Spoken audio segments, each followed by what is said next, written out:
के हो जागी 200 के चंदा लागी 2000 भरी जुर्माना नया साल में घर जे भागी पीछे खेतानी में पार्टी होई कहले ना निकलिया त खा के मुर्गा पी के बियर बोलल जाई हैप्पी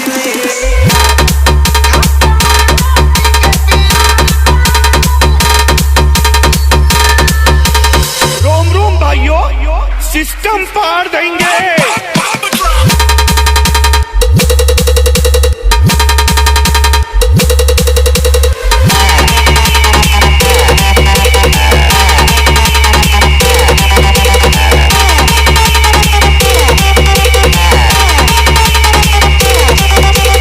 पवन डीजे पवन डीजे पवन डीजे डालेला लई है मसाला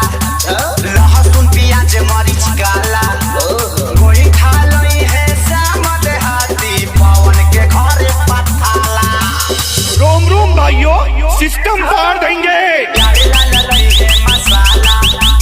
लहसुन प्याज मरीच काला सामद हाथी कोई खा लई है पवन के घर पठाला भरुआ तेल या डाल लई है धनिया पत्ता करिया खा के मुर्गा पी के बियर बोलल जाई हैप्पी न्यू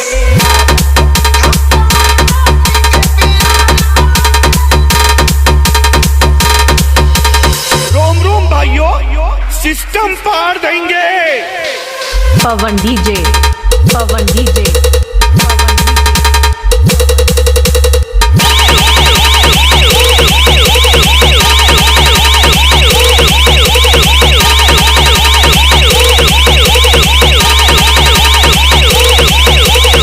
पवन डीजे पवन डीजे पवन डीजे सोनू लई है पतीला मुर्गा के सारी देसीला पंकज भैया आटा ले रही है आशीष तू करी हो न गीला सोनू लई है पतीला मुर्गा के सारी देसीला फलंते भैया आटा ले रही है करी हो न बिकी गीला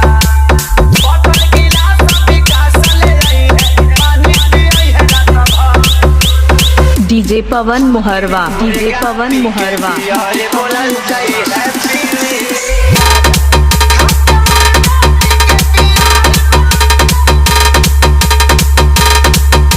हैप्पी न्यू ईयर भाई लोग।